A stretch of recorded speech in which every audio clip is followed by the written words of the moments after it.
How close did Nazi Germany really come to breaking the Western Front in the winter of 1944? Closer than you have probably been told. Before we begin, hold on to 3 questions. This video answers every one of them. 1. What actually stopped Hitler's last great offensive, if it was not the famous last stand everyone remembers? 2. Did one small town really save the front? Or did the battle that mattered most happen on a frozen ridge almost no one can name? 3. Even in the best case, could this attack have changed the outcome of the war at all? Keep those 3 in mind, then watch them get answered one by one. It begins here, in a silent forest in the dark. Before dawn on the 16th of December 1944, the forest was silent. For weeks, this stretch of the Ardennes had been the quietest place on the Western Front. American commanders called it the Ghost Front. It was a rest area, a place to send divisions that were worn down and replacements who had never seen combat. 80 miles of thin, snow-covered line. Almost nobody expected an attack here. That was exactly the point. At 5:30 in the morning, the silence ended. Nearly 2,000 German guns opened fire at once. Out of the fog came the largest offensive Germany would ever launch in the West. A last, desperate gamble to win a war that, by every rational measure, was already lost. And for a few days that winter, it almost worked. This is the story of how close it really came, and of what actually stopped it. You have probably heard that one small town saved the front, that a single word shouted in defiance turned the tide. That is a good story. It is also only half of the truth. The front did not hold in one place. It held in many.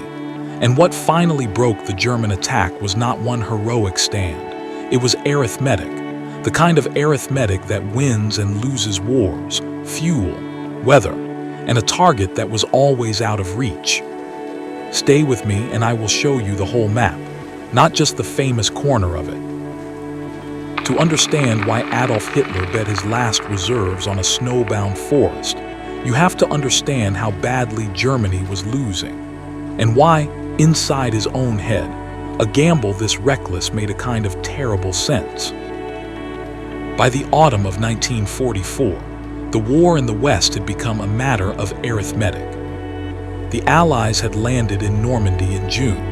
They had broken out in August. They had liberated Paris. German armies were falling back toward their own border, and behind the front lines, American and British factories were turning out tanks, planes, and fuel on a scale Germany could not even approach. Look at just one number. In 1944, Germany built a little under 40,000 military aircraft. In that same year, the United States built more than 96,000, roughly 4 planes for everyone. And that is the United States alone, before you add Britain and the Soviet Union. It was the same story with tanks. By 1944, America had already outproduced Germany so completely that it was deliberately slowing its own tank production. It simply had more than it needed.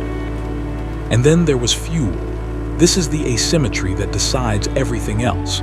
Allied bombers had spent the year hammering Germany's synthetic fuel plants. By the autumn, German fuel output had collapsed to a small fraction of what it had been.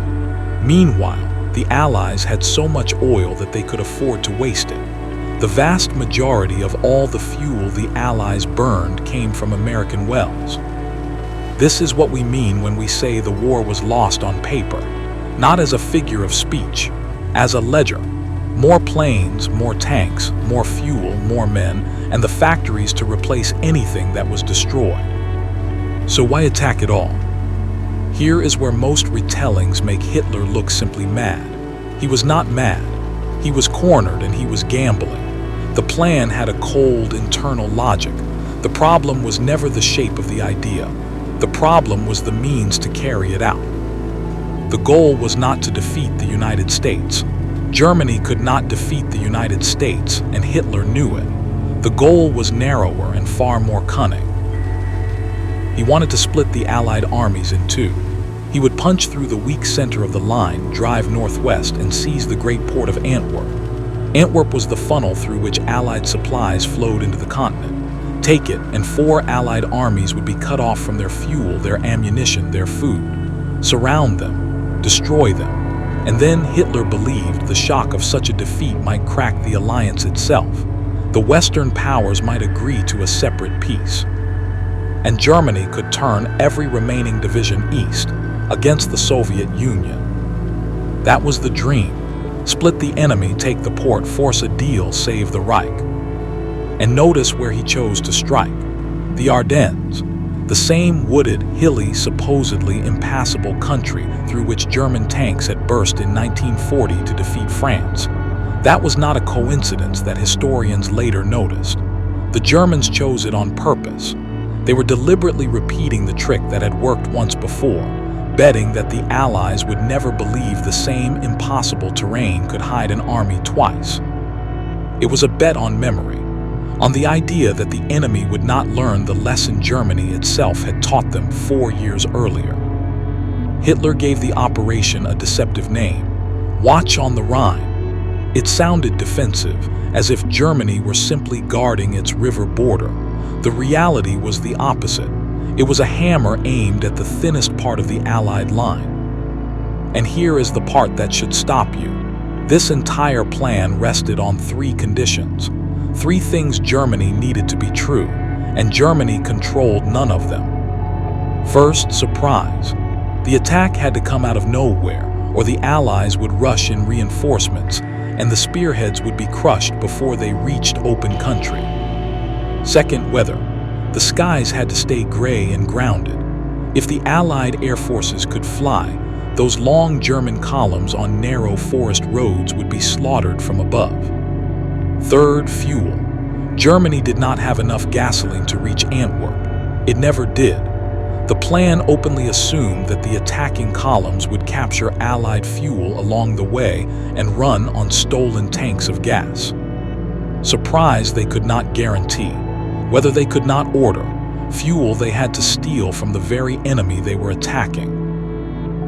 Remember those 3. Surprise, weather, fuel. They are the frame of this whole story. We set them up here, and at the end, we will watch all 3 fall apart. And against the odds, Germany got the first of the 3. The buildup was a masterpiece of concealment. Troops moved only at night. Radios went silent. Horses, not trucks, pulled guns into position so the engines would not be heard. Charcoal was burned instead of wood so there would be no telltale smoke. More than 20 divisions, something close to 200,000 men in the first wave, gathered in the forest in near total secrecy. And on the other side of the line, the Allies talked themselves out of believing it. Their intelligence saw scattered signs. They decided the Germans were too weak, too short of fuel, too beaten to attack. In a way, they were right about the weakness. They were just wrong about what a desperate man will do with what little he has left. So the line stayed thin, in places dangerously thin. One green American division, the 106th Infantry, had just arrived and was spread across a front many times wider than doctrine allowed. The manual said a division should hold about 5 miles. This one was stretched across 4 or 5 times that. Across the whole sector, 80 miles of front were held by a fraction of the troops the ground really needed. Everything depended on surprise, and Germany had it. When that barrage lifted on the morning of the 16th, the men holding the ghost front had no real idea what was coming out of the fog toward them. Whole regiments would be surrounded before the day was out. Within 72 hours, the quietest place on the Western Front would become the bloodiest battle the United States Army would fight in the entire war. What happened in those first hours is where the legend begins, and it is also where the legend starts to leave things out. The first hours were chaos. German assault troops poured through the gaps in the American line. In some places, exhausted or untested units simply broke and fell back. In others, small groups of badly outnumbered Americans clung to a crossroads, a village, a single bridge, and held it for hours longer than anyone had a right to expect. And that mattered more than it looked at the time, because the German plan was a stopwatch. Every road the spearheads needed had a schedule attached to it. Every hour the Americans bought, somewhere on the line, was an hour the Germans fell behind. On the map, the front began to bend, not break, bend. The Germans pushed it inward deeper and deeper into a great bulge driving west, and that shape is where the battle got its name, the Battle of the Bulge. But hold on to that word. A bulge is not a breakthrough. The Germans dented the line. They stretched it. They never tore all the way through it into open country. From the very first days, this was a partial success at best. The line gave ground, but it never gave way completely. And the most dangerous weapon Germany unleashed in those first days was not a tank. It was paranoia. A small unit of English-speaking commandos, dressed in captured American uniforms and driving captured American jeeps, slipped behind the lines. This was Operation Grave, led by the famous commando Otto Skorzeny. Their job was to seize bridges, cut communications, and sow confusion. Their actual numbers were tiny. Only a few dozen men and jeep teams ever crossed over. They never captured a single one of the bridges they were sent for. As a military force, they barely registered. And yet their effect was enormous, because once word got out that Germans in American uniforms were loose behind the lines, every American soldier began to suspect the man next to him. This is the part worth slowing down for, because the chaos that followed was not really the work of the commandos. It was the work of the American reaction to them. Checkpoints went up everywhere, and sentries started quizzing anyone who came down the road with questions they thought only a real American could answer. The capital of a state, a film star, a baseball team, who plays where in which league. Some of those stories are real. There was a genuine spy mania that swept the rear areas. One American general was actually held for hours because he got a baseball question wrong, putting a famous team in the wrong league. But many of the tales have grown in the retelling. The numbers of captured spies were inflated, and the most dramatic rumor of all, that the commandos were on a mission to assassinate the Allied commander, Eisenhower, in Paris, was just that, a rumor. It frightened the headquarters into locking their own commander away for his safety. But the plot itself was largely invented under interrogation. So here is the honest version. A handful of men in stolen jeeps caused a fraction of the disruption. The rest, the gridlock, the suspicion, the delays, the friendly fire scares, the Americans did to themselves. In the Ardennes, information and fear were weapons. But it was mostly the defenders who pulled those triggers by accident on themselves. Not everything in those first days was rumor. Some of it was very real and very dark. Near the town of Malmedy, at a crossroads called Bognes, men of an SS armored spearhead gunned down a group of American prisoners who had already surrendered. 84 of them were killed there. More of these killings would be linked to the same unit across the following weeks, though the exact totals for the wider campaign are still debated and are best treated as estimates. I am not going to dwell on the details. What matters for this story is what the killing did. News of it spread fast, carried by the men who survived by lying still or running into the trees. And it did not break American morale. It hardened it. Word passed from unit to unit down the line. The massacre, meant to spread terror and speed the German advance, did the opposite.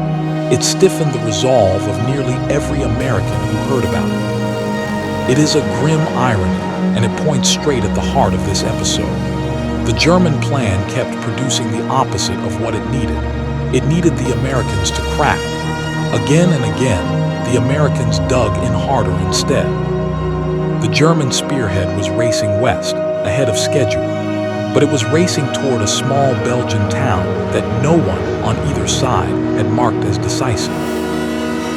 7 roads met there.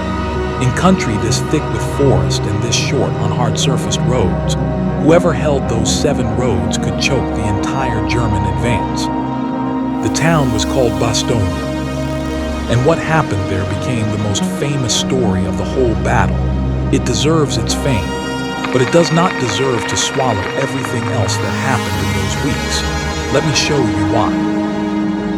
The race for Bastogne was a race against the clock.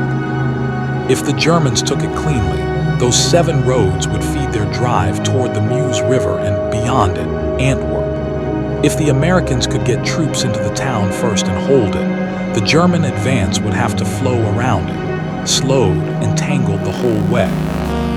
So the Americans threw in the closest reserve they had, the 101st Airborne Division. They arrived in a hurry, many of them riding in open trucks through freezing weather after a road march of more than 100 miles. They were short of ammunition, short of winter clothing, short of medical supplies. Their senior commander was away, so the defense fell to a stand-in, General Anthony McAuliffe. They dug in around the town, and the German ring closed behind them. Within days, Bastogne was completely surrounded. Then came the moment everyone remembers. On the 22nd of December, a small German party came forward under a white flag. They carried a formal demand: surrender the town or face annihilation by German artillery. McAuliffe's reply has become one of the most famous lines in American military history. He said simply, "Nuts." When the message was carried back to the Germans, they did not understand it. An American colonel had to translate. It meant, he told them, go to hell. And here is something rare. This is one of those legendary quotes that actually survives close inspection. Years after the war, the historian Charles MacDonald asked McAuliffe directly whether he had said anything more colorful. McAuliffe confirmed it. That was the word. Nuts. A genuine moment of defiance, not a tale polished smooth by retelling. The defenders held. Outnumbered, surrounded, low on shells and freezing in their foxholes, they held. Inside the perimeter, conditions were brutal.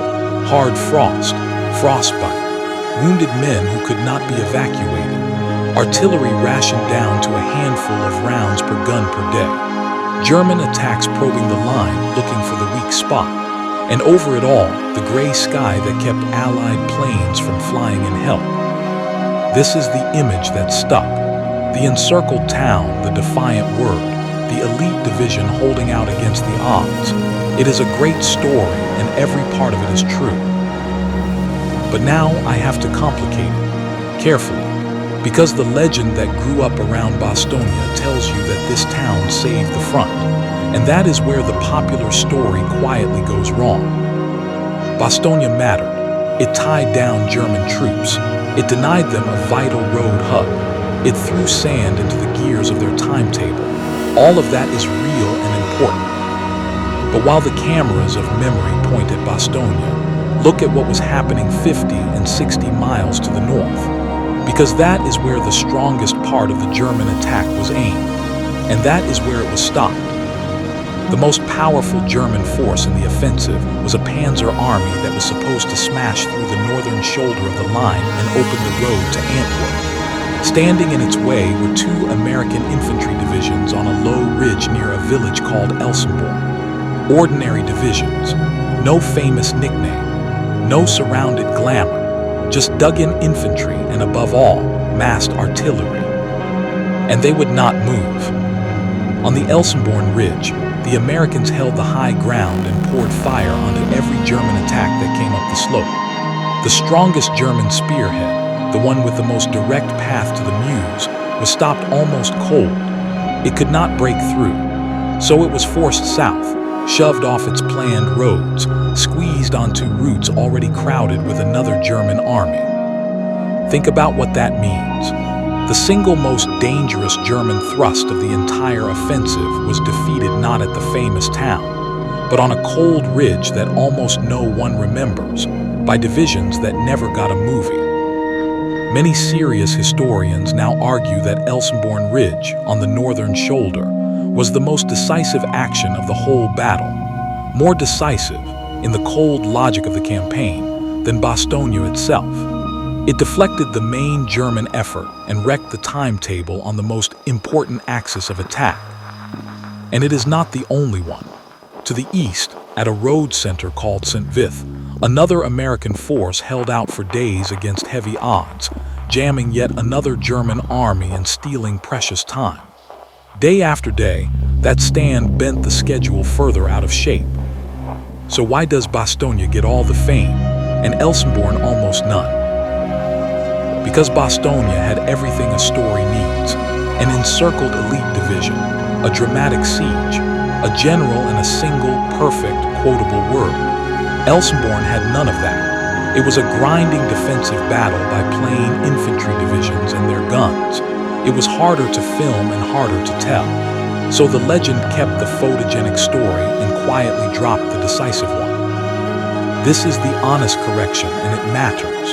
Bastogne became the symbol, but the front held in many places at once.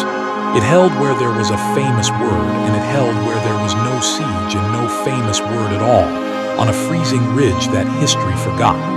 One does not cancel the other. They are part of the same answer. So here is the question the legend never quite asks. If Bastogne alone did not stop the German offensive, and if even the brave stands at Elsenborn and St. Vith were buying time rather than winning the battle outright, then what finally ran the German attack into the ground? The answer is not that heroism did not matter. It did. Keep that firmly in mind. The answer is that the heroism was the mechanism through which the arithmetic finally began to work. The men who held those crossroads and ridges did not defeat the German plan by themselves. What they did was buy the time for 3 other forces to arrive and finish it. 3 forces, the same 3 we set up at the very beginning: fuel, weather, and a target that was always too far away. Let me show you how all 3 came due at once.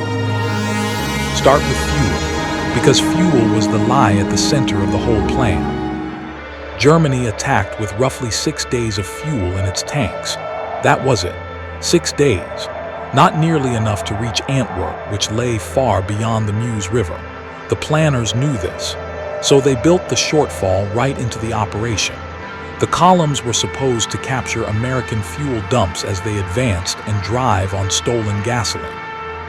It was a plan that depended on the enemy handing over the one thing the attack could not live without. And it failed in the most vivid way imaginable, with the spearhead that mattered most. The tip of the strongest German force was a fast armored column under a young, aggressive SS commander. It was supposed to race for the Meuse, but American resistance, blown bridges, traffic jams, and bad roads kept slowing it, rerouting it, delaying it. It did grab some fuel along the way. It was never enough to keep going at the pace the plan demanded. And then it simply ran dry. Trapped, low on gasoline, far ahead of any support, the column ground to a halt near a Belgian village. The crews abandoned their tanks. Some of the most powerful tanks in the world left standing intact in the snow, not knocked out in battle, just out of fuel. The men who could walk slipped away on foot. They left their armor behind, perfectly good, perfectly useless. That is the picture to hold in your mind, not a tank exploding. A tank standing silent and abandoned because the fuel that was promised never came. There is a famous story attached to all this. A wall of flaming fuel that supposedly stopped the German advance. The truth is quieter and more interesting. There really was a huge American fuel dump in the area, holding millions of gallons, and the German column came close to it without ever finding it. It was not on their maps, and they did not know it was there. Separately, American troops really did burn a smaller stock of gasoline, more than 100,000 gallons, to block a road. So a fuel barrier was real. But the dramatic, cinematic version, barrels rolling downhill in a sea of fire, is a Hollywood embellishment. The real story is simpler and, in a way, more damning. The Germans were so starved for fuel that a dump they never even located helped seal their fate. Now the second force, weather. The whole offensive had been timed for bad weather, and for good reason. As long as thick clouds sat over the Ardennes, the overwhelming Allied air forces were grounded. For about a week, the gray sky held. German columns moved along the forest roads unseen and unbombed. The weather was doing exactly the job the plan needed. And then, around the 23rd of December, the skies cleared. What followed was not really a battle, it was a reckoning. Allied aircraft rose in their thousands. They fell on German columns strung out along narrow forest roads with nowhere to hide and no air cover of their own. Fighter bombers worked the roads up and down, turning tanks and trucks into burning wrecks.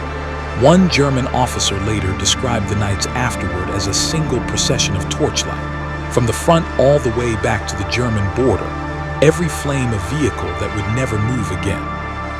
At the same time, transport planes flew supplies to the defenders of Bastogne. Over the days that followed, the airlift dropped roughly 1,000 tons of supplies into the perimeter by parachute, along with more brought in by glider. The exact figures for any single day vary from one account to another, but the scale is not in doubt.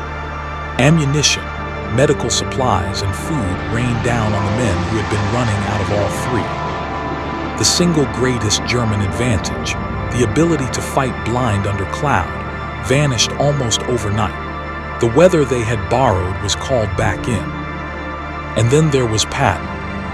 The relief of Bastogne is usually told as pure drama, the hard-charging general riding to the rescue. But the truly remarkable thing about it is not the drama. It is the staff work, the logistics, the unglamorous miracle of moving an entire army in the dead of winter. When the offensive struck, General George Patton's Third Army was facing the wrong way, far to the south. At a tense command conference, Patton stunned the room by promising to attack into the side of the German Bulge within days. People doubted he could do it. He could, because his staff had quietly prepared for exactly this kind of emergency in advance. What happened next was one of the great feats of military organization in the war.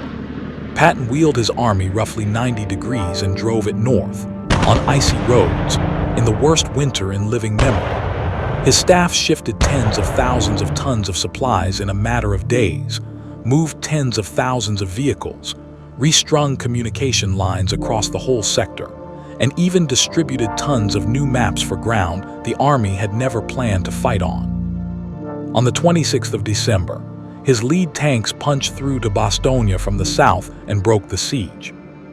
The Hollywood version makes it an instant, heroic turn.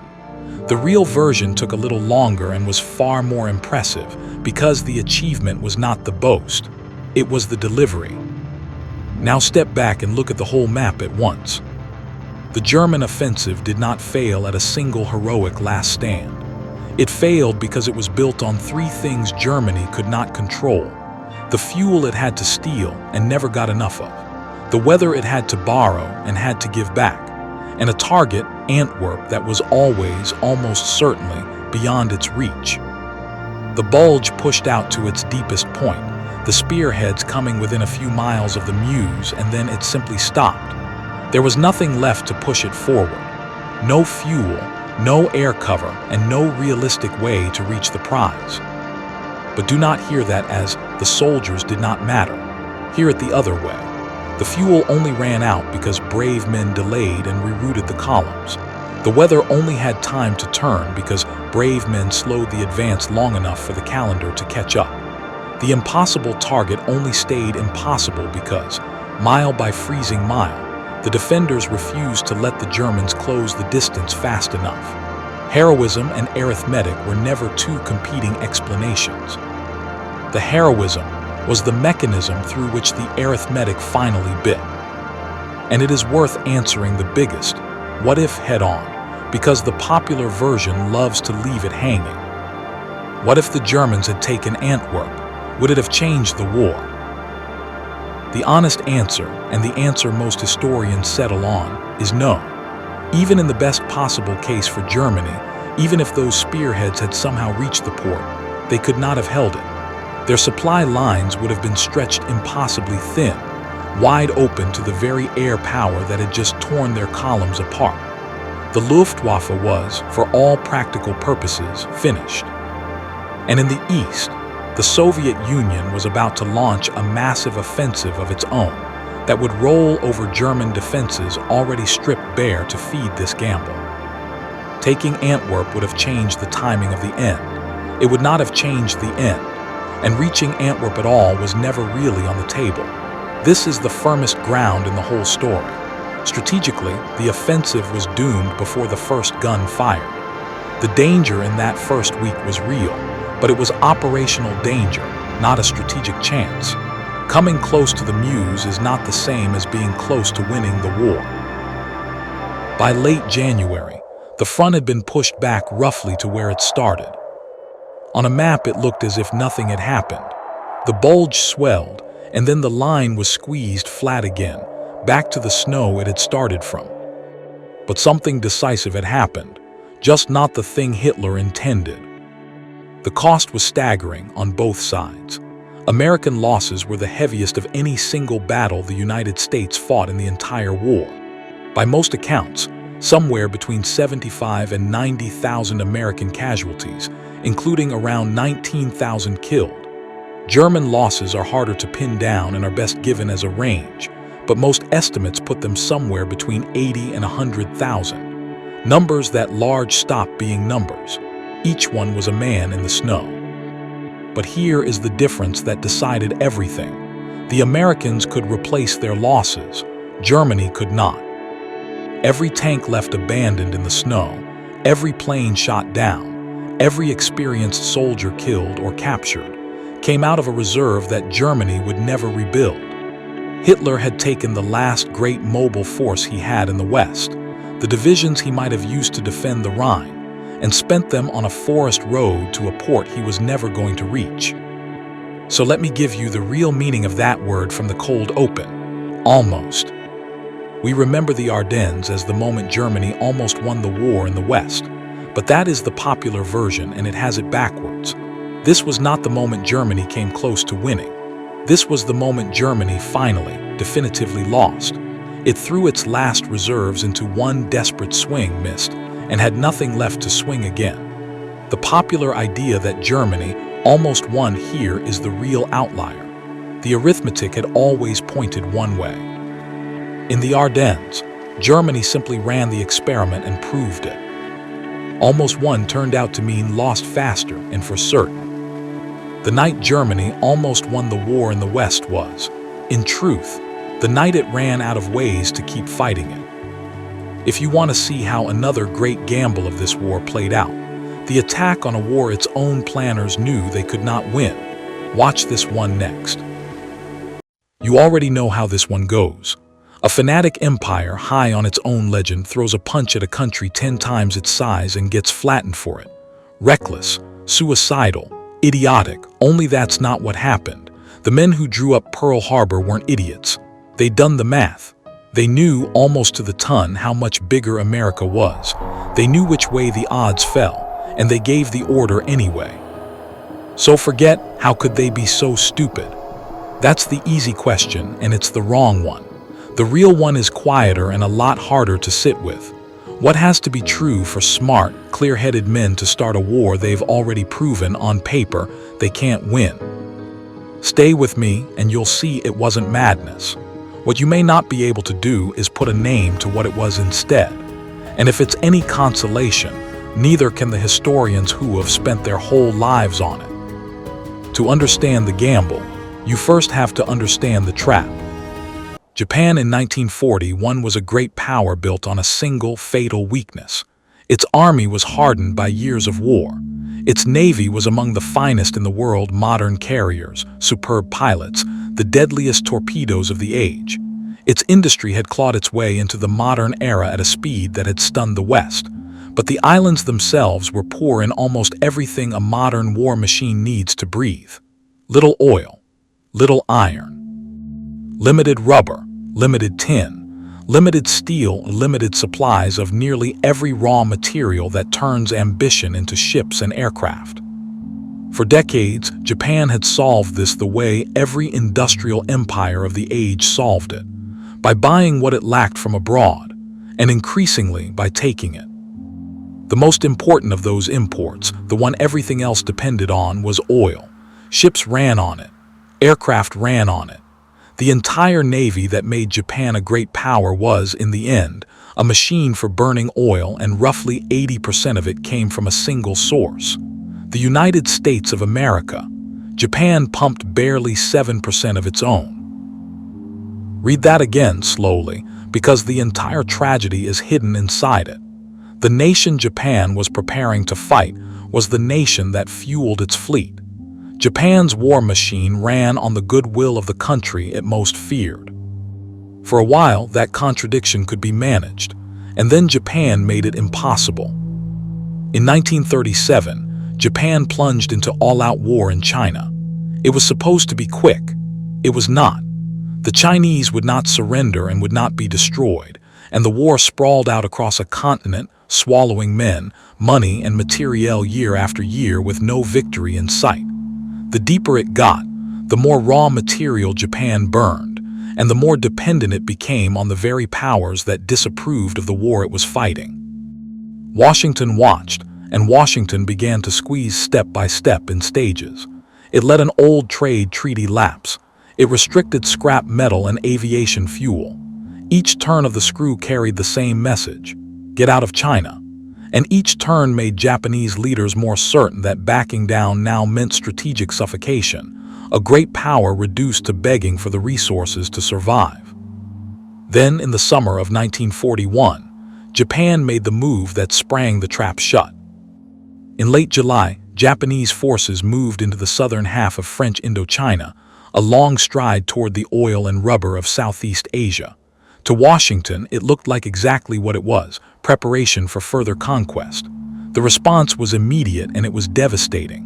On July the 26th, the United States froze all Japanese assets. Britain and the Dutch followed, and by the first days of August, the flow of oil had been choked off almost completely. The clock started ticking that day. Japan had stockpiles, but stockpiles run dry. By the Navy's own estimate, its oil would last around 18 months of war. The Army's planners reckoned 12. After that, the most powerful navy in the Pacific would slowly grind to a halt. Battleships at anchor, carriers as scrap, an empire defeated without a single enemy shell ever landing on it. So this was the box, and these were the only two doors out of it. Behind the first, withdrawal, pull out of China. Abandon years of war, the conquests, the dead, the entire imperial project, and accept, in the eyes of Japan's leaders, a humiliation they believed would shatter the regime itself. Pull out of Indochina too, as Washington demanded, and Tokyo read that as renouncing its place as a great power altogether. Behind the second, seize by force the oil being denied them. Strike south, take the Dutch oil fields and the British rubber, break the embargo with conquest. But the road south ran straight through American power in the Pacific, and that meant war with the United States. Withdrawal felt like death. The Southern gamble felt like a chance. And to men who had built their nation's identity on the idea that Japan must never bow to the West, the first door was almost unthinkable. They would not take it, which left only the second, and the moment they turned toward it, they ran into the problem that haunts this entire story, the one their own greatest sailor had already named out loud. Admiral Isoroku Yamamoto knew America. He had lived there, studied there, seen its factories with his own eyes. So when his government asked him what a war with the United States would actually look like, he did not flatter them. He could run wild, he said, for the first 6 months, maybe a year. After that, he had no confidence at all. None. The man who would go on to design the attack was, from the very beginning, telling his own leaders they could not win the war it would start. So how do you fight and somehow still win? Against an enemy that size, when even your own architect says the clock is against you? Here is the part the popular story always gets wrong. Japan's leaders did not look at America's size and somehow fail to see it. They saw it perfectly. They had run the numbers, and the numbers were terrifying. By almost every measure that decides a long war, the United States did not merely lead Japan, it towered over it. In steel, several times over. In oil, the lifeblood of the whole machine, many times over. By the broadest measure of raw war-making capacity, the American advantage ran to something like 7, even 10 to 1. A war of attrition, a long grinding contest of who can build more and replace losses faster, was not a war Japan could lose slowly. It was a war Japan could not win at all, and the planners knew it. So they did not plan a war of attrition. They planned the opposite, a war so short and so shaped that American industrial muscle would never get the chance to matter. The plan had 3 moving parts, and once you see them together, the logic clicks into place like a lock. Part 1, the prize. The real objective was never Hawaii. It was the oil and resources of the South, the Dutch East Indies, British Malaya, the Philippines, the Southern Operation. Seize that wealth and Japan would no longer depend on American oil at all. The embargo broken not by negotiation but by conquest. Part 2, the wall. Once those riches were seized, Japan would fortify a vast defensive perimeter across the Pacific, a ring of island bases stretching thousands of miles. Any American counterattack would have to cross that ocean and break itself against that wall, island by bloody island. Part 3, and this is the heart of it, the bet.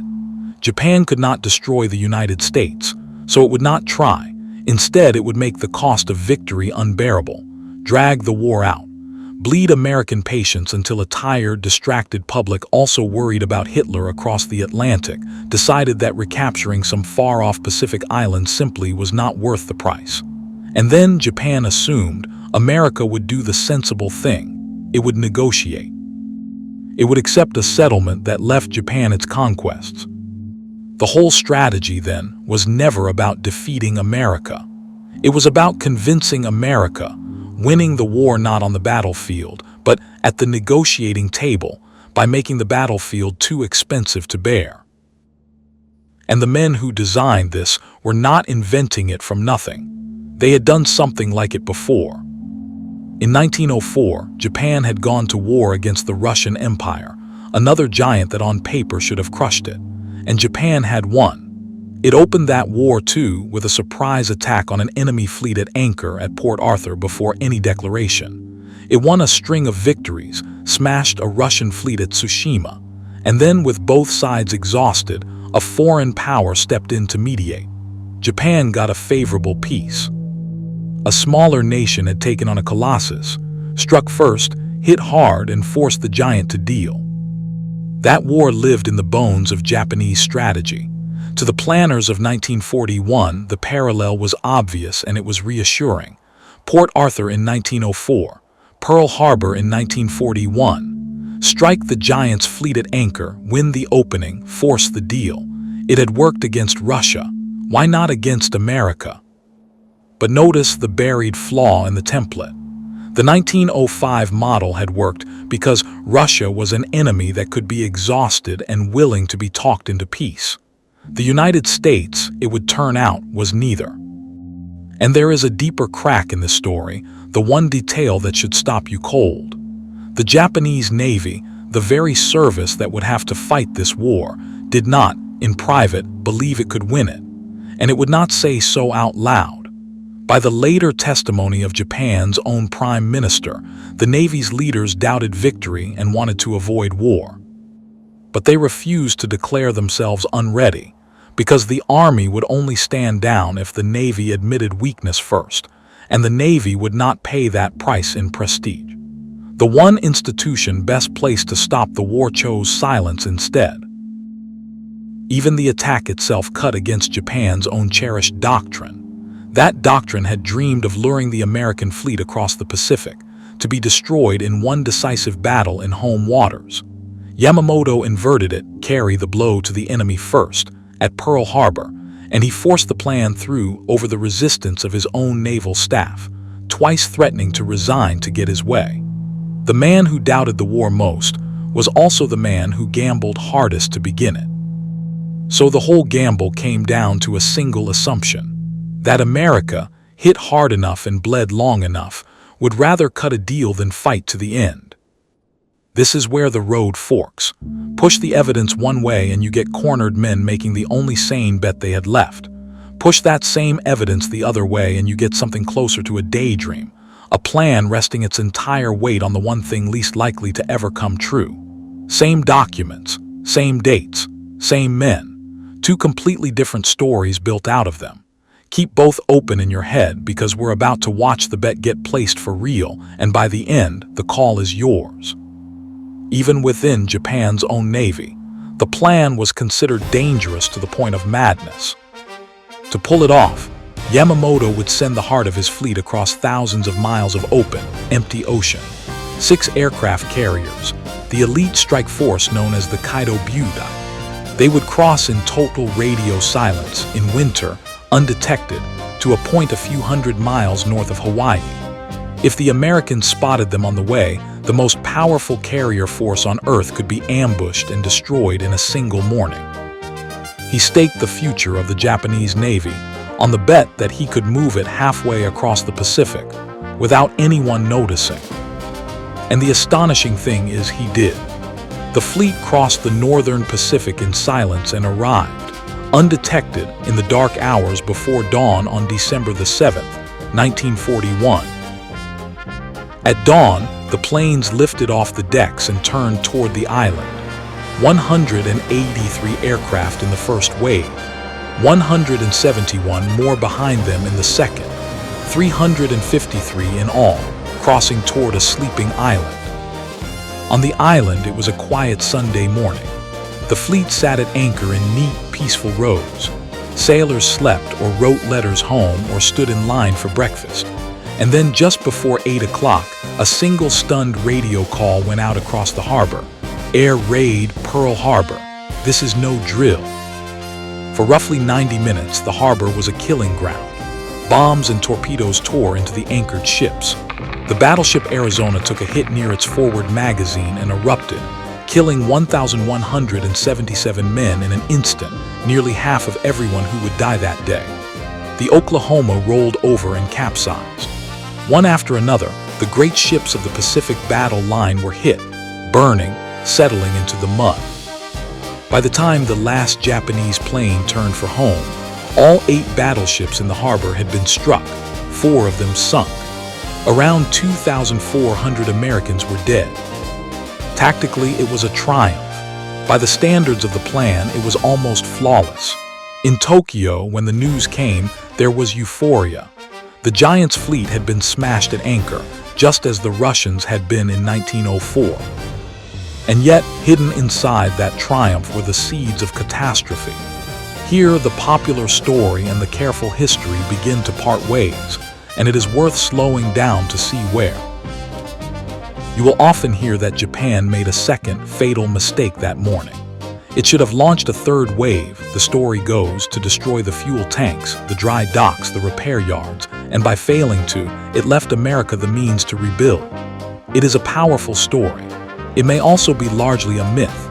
Later scholarship argues the fuel tanks were hard to destroy from the air and easy to repair, the shipyard far too vast to cripple, the harbor channel impossible to block.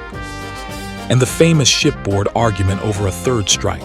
In part, it was invented after the war by a single unreliable witness. So hold it lightly. Treat it as an open question, not a settled blunder. What is not in doubt is simpler. Admiral Nagumo, satisfied with what he had, turned his carriers around and sailed home. And then there are the carriers. The Pacific Fleet's carriers, the Enterprise, the Lexington, were out at sea that morning ferrying aircraft, and the attack missed them entirely. You will hear this called the Great Mistake, that the future of naval war floated untouched over the horizon. There is truth in it. Carriers, not battleships, would decide the Pacific, but it is easy to overstate. Battleships were the target any admiral of 1940 one would have chosen. Only 2 American carriers were even within reach, and sinking them would not have changed the one thing that mattered most, the bottomless industrial power waiting behind them. There was, however, one mistake that morning with no asterisk beside it, and it happened not over the harbor but in Washington. The plan had called for Japan to hand the American government a message breaking off negotiations just before the bombs fell, a thin legal warning. But but decoding and typing delays at the Japanese embassy meant it was delivered more than an hour after the attack had already begun. And so the one thing Japan could not afford happened anyway. There was no warning. A strike meant to look like the legal opening of a war instead looked like exactly what Americans would call it for the next 4 years. A sneak attack, a stab in the back on a peaceful Sunday morning. In Tokyo, the crowds were celebrating. Yamamoto, by most accounts, was not. He understood what the cheering crowds did not.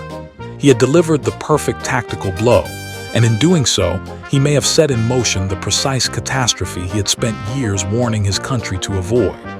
He had not started a short, sharp war that America would want to end. He had woken the giant and made it angry, and handed it a reason it would never forget. The Japanese plan, remember, balanced on one assumption, that a hard-hit, war-weary America would choose to negotiate rather than fight to the end. It was the one thing they got most completely wrong. Start with the psychology, because that is where the plan truly died. Before December the 7th, America was a deeply divided country. A powerful movement wanted nothing to do with another foreign war. The political will to launch a vast, bloody campaign across the Pacific simply was not there.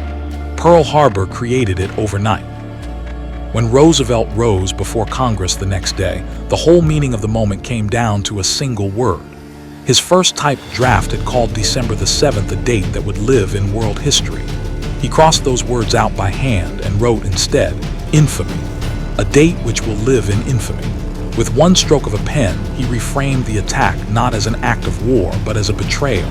And a betrayal cannot be negotiated with. It can only be avenged. The sneak attack did not frighten America toward the negotiating table.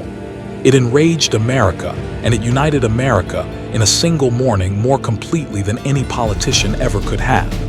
The divisions vanished. A country that had been arguing with itself the day before now wanted one thing with terrible unanimity, not a deal, not a favorable settlement, but total victory, unconditional surrender. The very framing of the attack made the compromise peace that Japan's entire strategy required politically impossible. There would be no deal. There was never going to be a deal again. The single assumption the whole gamble rested on was dead before lunch on the first day. Then there was the question of which navy Japan had actually destroyed. The battleships at Pearl Harbor were the pride of the fleet, and they were already the past. And here is the detail that turns the great victory into a tragedy of timing. Most of those sunken battleships were not gone forever. They sat in shallow harbor water. The United States raised them, repaired several in the very dry docks Nagumo had chosen not to destroy, and sent them back to war, the California, the West Virginia, the Nevada. The Oklahoma was raised but never fought again. Only the Arizona stayed where she fell. Japan had not sunk the Pacific Fleet. It had knocked it down for a few months and left it every tool it needed to get back up. And 6 months later, the bill came due. In June 1942, 6 months after Pearl Harbor, almost to the day, those same American carriers, the ones the attack had missed, met the Japanese striking force at Midway. In a single catastrophic afternoon, they destroyed 4 of its carriers: the Akagi, the Kaga, the Soryu, the Huryu. The Kaido Butai that had opened the war was gutted half a year after it began. Yamamoto's window, 6 months of running wild, had closed almost exactly on schedule. And on the other side of it was the long war Japan had already told itself it could not win. Which brings us to the last miscalculation, the one the planners had seen coming and gambled they could outrun: the industry. Once the war became the long war Japan had desperately tried to avoid, the outcome stopped being a question of strategy and became a question of arithmetic. Consider a single figure. In the year 1944 alone, the United States built more combat aircraft than Japan managed in the entire war.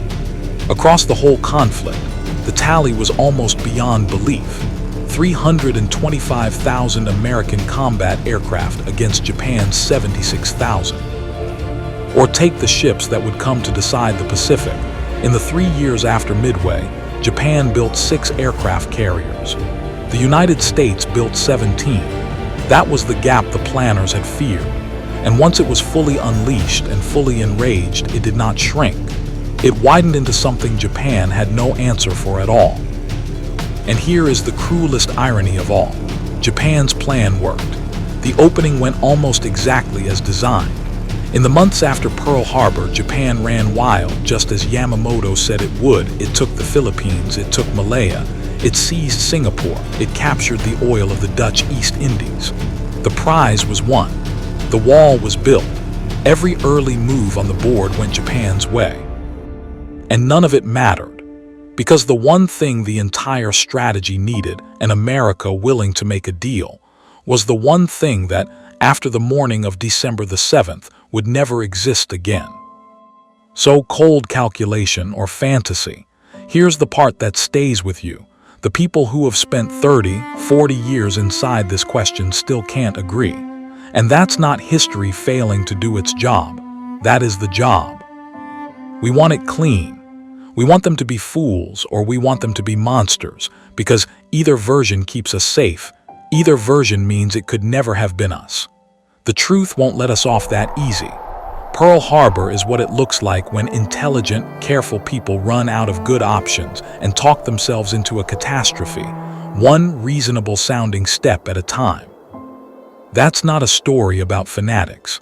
It's a story about how the door to disaster almost always looks, from the inside, like the last door left open, which is exactly why we still can't look away. 3 o'clock in the morning, June the 6th, 1944. In a quiet house in North London, a radio operator taps out a call sign again and again into the darkness. He is calling Madrid. He is calling German intelligence. And he has the most important message of the entire war. Allied troops are on their way. The invasion of Europe has begun. The man behind this message is the most trusted German agent in Britain. Berlin believes in him completely. And here is the strange part. The warning is true, every word of it. Madrid does not answer. The German operators are asleep. By the time they finally respond, 5 hours later, American and British soldiers are already fighting and dying on the beaches of Normandy. The warning arrived too late to matter, and that was exactly the plan. Because this German agent was not working for Germany, and that true warning, sent into the dark at 3 in the morning, was about to become the foundation of the greatest lie of the Second World War. A lie that would freeze an entire German army in place, 150 miles from the real battle, while the fate of Europe was decided without it. This is the story of how one man saved D-Day, not by hiding the truth from Hitler, but by telling it to him. Act 1. The man nobody wanted. Juan Pujol Garcia was born in Barcelona in 1912, the son of a factory owner. Nothing about his early life suggested greatness. He failed as a student. He failed as a cinema manager. He ran a chicken farm, and the chicken farm failed too. Then came the Spanish Civil War, and it tore his country apart. Pujol was conscripted, and he saw both sides of that war from the inside. He saw the Republic descend into terror, and he saw what Franco's nationalists did with victory. He would later claim, with a certain strange pride, that he managed to serve in the middle of a civil war without firing a single bullet for either side. He came out of that war with one conviction burned into him. He hated totalitarianism in every form, fascism and communism alike. And when Hitler's armies rolled across Europe in 1940, Pujol decided privately, absurdly, that he personally was going to do something about it. No army, no government, no weapon. One man quietly declaring his own war on Adolf Hitler. He walked into the British embassy in Madrid and offered his services as a spy. The British said no. He tried again, no. A third time, no. He had no military access, no connections, no experience. He was a failed chicken farmer with an idea. London was not interested. So Juan Pujol did something that should have gotten him killed. If the British would not take him as a spy, he would go to the Germans instead. He would become a German agent first, and then sell himself to London as a double agent, gift-wrapped. In 1941, he approached the Abwehr German military intelligence in Madrid. He posed as a fanatical fascist, a Spanish official who could travel to London. The Germans took the bait. They gave him secret ink, cash, cover addresses, and a code name. Arable. His mission: build a spy network in Britain. There was just one problem. Pujol had no intention of going to Britain. He could not have gotten there if he tried. Instead, he moved to Lisbon, and from a small room in neutral Portugal, he began to invent a British spy career out of thin air. His sources, as MI5 later recorded with something close to awe, were a tourist guidebook to England, a map, an out-of-date railway timetable, and whatever magazines and cinema newsreels he could find in the public library. He had never seen Britain. It showed. He reported that men in Glasgow would do anything for a liter of wine, apparently unaware that Scotland is not a wine-drinking country and that Britain does not use liters. He invented troop movements based on train timetables. He described a Liverpool that existed only in his imagination. And the Germans believed all of it. They believed it because Pujol understood something fundamental about intelligence work. His reports were vivid, confident, and endless. He buried his handlers in detail, and when he needed sources for all this information, he simply invented them. A courier, a traveling salesman, one imaginary agent became three, became a network. Then came the report that changed everything. Pujol informed Madrid that a convoy of warships had left Liverpool, bound for the Mediterranean island of Malta. The German Navy scrambled. Aircraft went hunting. Resources burned. The convoy was never found for a simple reason: it had never existed. But here is the twist. The hunt for that phantom convoy was picked up by British code breakers, reading encrypted German traffic, and what they saw alarmed them deeply. Somewhere out there, a German super spy was running a network of agents across Britain. His reports were reaching the highest levels in Berlin, and MI5, the British security service, could not find him. They could not find him anywhere in Britain, because he was not in Britain. The most dangerous German agent in the United Kingdom was a Spaniard in a rented room in Lisbon, armed with a library card and a railway timetable. And in early 1942, when the British finally traced him and understood what he had been doing, entirely alone, entirely unpaid, entirely for his own private war against Hitler, they made a decision that would echo all the way to the beaches of Normandy. This time, when Juan Pujol offered his services, Britain said yes. Act 2, the Bank of Trust. In April 1942, Pujol was smuggled to London.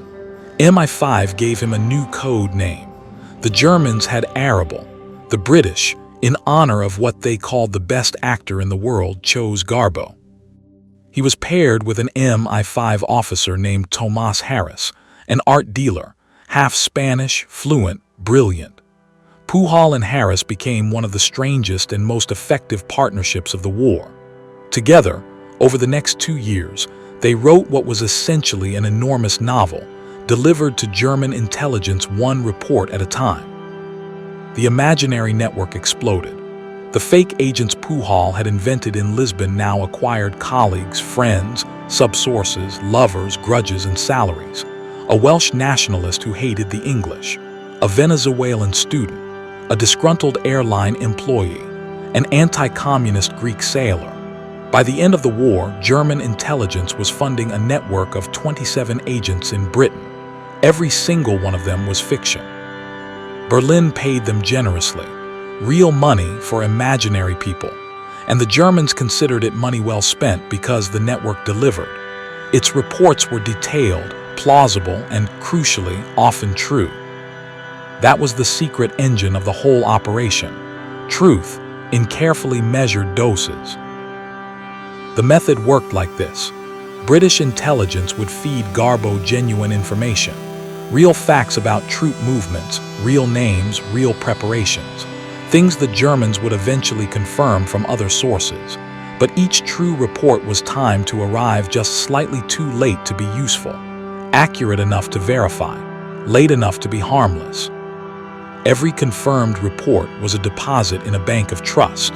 And when something went wrong, Puhal and Harris turned even failure into credibility. The masterpiece was The Agent in Liverpool, a Swiss man named Gerbers, one of the original inventions from the Lisbon days.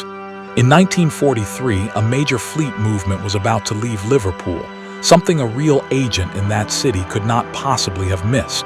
If Gerbers stayed silent, the Germans might smell a rat, so Gerbers fell ill. His report stopped, and then Gerbers died. An obituary for this entirely fictional man was placed in the local newspaper, where German intelligence could find it and check it. Madrid sent condolences, and then Berlin quietly arranged a pension for his widow. A widow who did not exist, mourning a man who had never lived, paid for with real German money. By the beginning of 1944, the Garbo network was German intelligence's crown jewel in Britain. Between January and June of that year alone, Garbo sent more than 500 radio messages to Madrid. Berlin trusted Arable more than its own air reconnaissance. Which was exactly the point, because the moment was coming when all of that trust, every deposit made over 2 long years, would be spent in a single night, on the biggest lie of the war. Act 3, The Army That Never Was. By 1944, everyone in Europe knew the invasion was coming. That was the problem. You cannot hide 1 million men and 5,000 ships. The Germans knew the Allies would land in France. The only questions were where and when. Look at the map the way Berlin did. The English Channel is narrowest at the Strait of Dover, opposite the Pas de Calais. Shortest crossing, shortest supply lines, quickest road into Germany. Calais was the obvious answer, and the Germans, being professionals, prepared for the obvious. The 15th Army, with the strongest fortifications on the coast, stood waiting there. The real target, of course, was Normandy, 150 miles to the west. So Allied deception planners faced a brutal equation. They could not make the invasion invisible. Their only option was to make it deniable, to convince Berlin that whatever happened in Normandy was not the real thing, that the true blow, the main invasion, would come later at Calais. The plan was called Operation Fortitude. An entire phantom army was conjured into existence in the southeast of England, opposite Calais. The first United States Army group. On paper, it dwarfed the real invasion force. In the fields of Kent stood its tanks, inflatable rubber decoys. In the harbors floated its landing craft, plywood and canvas. Its radio operators filled the air with the traffic of divisions that did not exist. And at its head, for German consumption, stood the one Allied general the Germans feared most, George Patton. The set was built, but a stage set needs a storyteller, someone Berlin already believed. The main channel for delivering the lie of Fortitude was Agent Arable, Juan Pujol Garcia. Through the spring of 1944, Garbo's imaginary agents fanned out across southeast England, and their reports flowed to Madrid. Troop concentrations in Kent, insignia of new American formations, rumors among the dock workers. Piece by piece, the Phantom Army Group assembled itself in German files, one plausible detail at a time. And it worked its way to the very top. On May the 27th, 10 days before D-Day, Hitler met the Japanese ambassador in Berlin and told him, in confidence, exactly what he expected. The Allies would land at the Pas de Calais. There might be diversionary attacks elsewhere first, perhaps in Normandy or Brittany. He would not move his forces from Calais to chase them. Read that again. Before a single Allied soldier touched a beach, Hitler had already been taught how to explain away the real invasion. Then came the night of June the 5th, and MI5 did something that looks, at first glance, completely insane. They decided that Garbo would warn the Germans that the invasion was coming. The logic was cold and precise. After the landings, the Germans would reconstruct events. If their best agent in Britain had somehow missed D-Day itself, his network would be worthless, and so would everything it said afterward. But if his warning arrived just too late to act on, his credibility would survive the invasion. The lie that mattered was still to come, and it needed a messenger the Germans would believe. So Madrid was told to listen for an urgent transmission in the small hours of June the 6th. At 3 in the morning, Garbo's operator began to call, and the Germans, on the most important night of the war, were not listening. No answer at 4. No answer at 5. On the beaches, the first landing craft dropped their ramps. The German operators finally came on the air at 8 in the morning, when the invasion was already screaming from every radio in Europe. A catastrophe for Garbo. Pujol and Harris turned it inside out. Garbo raged at Madrid like a betrayed professional. "I cannot accept excuses or negligence," he told them. "Were it not for my ideals, I would abandon the work." And since the warning was now officially late, he could safely pack it with genuine, verifiable detail after detail, proving that his network had known everything first. That evening's transmission ran to 129 minutes. The Germans apologized to their agent. The landings themselves had succeeded. 150,000 men were ashore, but ashore is not the same as safe. The Normandy beachhead was shallow, crowded, and fragile, and everyone on both sides knew what would decide its fate: speed. The German 15th Army stood at Calais with its armor, close enough to tip the balance if it moved. The soldiers on the beaches were racing to unload supplies faster than Germany could bring reserves against them.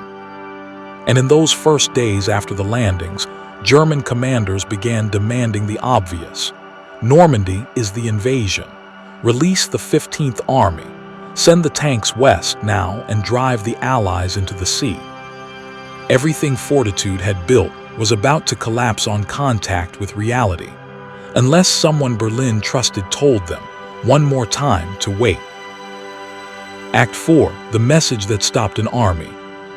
On the night of June the 9th, 3 days after D-Day, Garbo sent the message that his entire war had been building toward.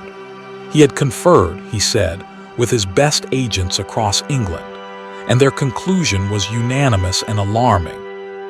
The Normandy landing was a trap, a large-scale diversion designed to pull German reserves west, away from the real target. The 1st United States Army Group under Patton had not moved.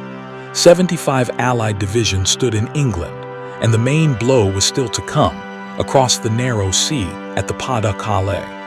Moving the 15th Army west now, Garbo warned, was exactly what the Allies wanted Germany to do. In reality, there were nowhere near 75 divisions in Britain. The Army Group was rubber, plywood, and radio static. The agents were ghosts. Every operational claim in the message was false. The message climbed the chain, Madrid to Berlin, Berlin to the High Command. It reached Hitler's own headquarters, and the order that mattered was given. The 15th Army stayed at Calais.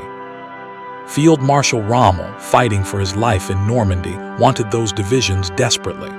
His superior, von Rundstedt, convinced the real invasion was still coming at Calais, would not release them. At the end of June, 3 weeks into the Battle of Normandy, 22 German divisions still stood at the Pas de Calais, guarding the coast against an army of rubber tanks. And they stayed there, 2 armored divisions and 19 infantry divisions, through July, and into August, while the Allies won the battle 150 miles away. The Allies poured men and supplies into the beachhead they had been allowed to keep. When the breakout came at the end of July, it was unstoppable. Paris fell in August. The German front in France collapsed. And then came the strangest tribute of the war. On July the 29th, 1944, while his lie was still pinning an army to the wrong coastline, Juan Pujol received word from Madrid. For his extraordinary services to the Reich, the Führer had personally approved the award of the Iron Cross. an honor normally reserved for frontline combat. Puhal thanked them by radio with becoming modesty. 5 months later, in a quiet ceremony in London, the same man was made a member of the Order of the British Empire. 1 war, 2 decorations, 1 from each side. Juan Pujol Garcia remains the only person of the Second World War known to have been decorated by both Germany and Britain for the same work. The Germans simply never found out what that work had actually been. To the end of the war and beyond it, Berlin believed Arable had been theirs. The verdict. So did one man really save D-Day? Some historians would stop the story right here. The Germans, they point out, believed in Calais long before Garbo said a word. Berlin deceived itself first, and the spy merely confirmed a mistake the Germans were already determined to make. Fair enough, but that objection misses what actually happened in June. Because by the 9th of June, reality was correcting the German error, hour by hour. The greatest fleet in history sat off the Normandy coast. Hundreds of thousands of men were ashore. German commanders on the ground were shouting the truth up the chain of command. This is the invasion. Left alone, even Hitler's headquarters would have accepted the obvious within days, and the tanks would have rolled west. Garbo's real achievement was not creating the German mistake. It was forbidding its correction. At the precise moment when the evidence became overwhelming, the one source Berlin trusted most looked at the real invasion and called it a decoy. He did not tell the Germans something new. He told them they had been right all along. And that is the one line no one on earth checks.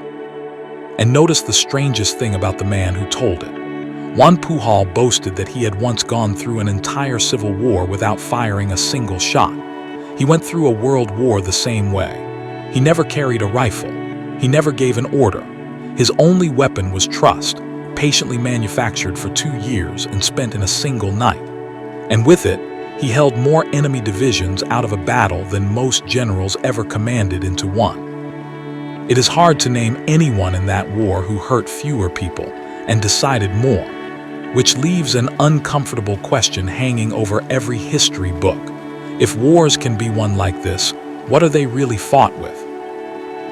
As for the man himself, his war ended in silence. Fearing Nazi revenge, Pujol staged one final deception, this time with himself as the fictional casualty. In 1949, word spread through intelligence circles that Juan Pujol had died of malaria in Angola. Like the death of the Liverpool agent, it was announced, believed, and mourned. And like that death, it was fiction. The dead man moved to Venezuela, grew a beard, and spent the next 35 years running a small bookstore, telling no one, not even his own children, who he had been. In 1984, a British writer named Nigel West, after years of searching, finally traced the greatest double agent of the war to a quiet house in Caracas. Pujol came back from the dead one last time. He was received at Buckingham Palace, and on the 6th of June, 1984, 40 years to the day after his 3 o'clock call into the darkness, an elderly Spanish gentleman stood on the sand at Normandy, among the graves of the men who had landed there, and wept. He had spent the war as 27 people who never existed. He died, for real this time, in 1988 as something rarer. The one man both sides of the Second World War had thanked, and only one side had understood. The next time someone tells you that one person cannot change history, remember the failed chicken farmer from Barcelona, a library card, an out-of-date railway timetable, and the army that spent the summer of 1944 guarding the wrong beach.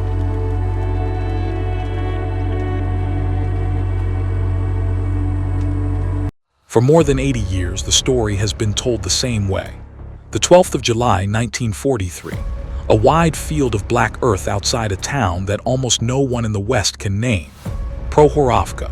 Here, the legend says, the finest armored divisions Germany ever built drove headlong into the massed guns of the Red Army and were annihilated. Hundreds of tanks burning at once in the summer haze, the death ride of the panzers. The single afternoon, we have been told for generations, that broke Hitler's war in the East and turned the tide of the Second World War. It is one of the most famous battles in the entire history of armored warfare, and almost everything you have ever been told about it is wrong. Because there is a photograph. It was taken just days after the battle from a German reconnaissance aircraft, high above that same field. And when historians finally studied it closely, more than half a century later, they found something that should have been impossible. The wrecked tanks scattered across the ground below, the burned-out hulls, the shattered steel, were almost all Soviet. The German armor had not been destroyed at Prohorovka, not even close to it. So if the most celebrated victory of this whole battle never happened the way we think it did, then what actually doomed Germany here? How does an army win the field and lose the war on the very same ground, in the very same week? That is the real story of Kursk, and it is quieter and stranger and far sadder than the legend that was built to bury it. To understand Kursk, you have to begin a few months earlier with a grave. In February 1943, an entire German army, the 6th, froze and starved and at last surrendered in the frozen ruins of Stalingrad. More than 90,000 men were marched away into Soviet captivity, and most of them would never see their homes again. It was the worst catastrophe German arms had suffered in the whole of the war, and it shattered something that had held unbroken since 1939. The simple, terrible belief that the German army could not be beaten. But a broken belief is not the same as a broken army, and in the spring of 1943, Germany did something that is easy now to forget. It recovered.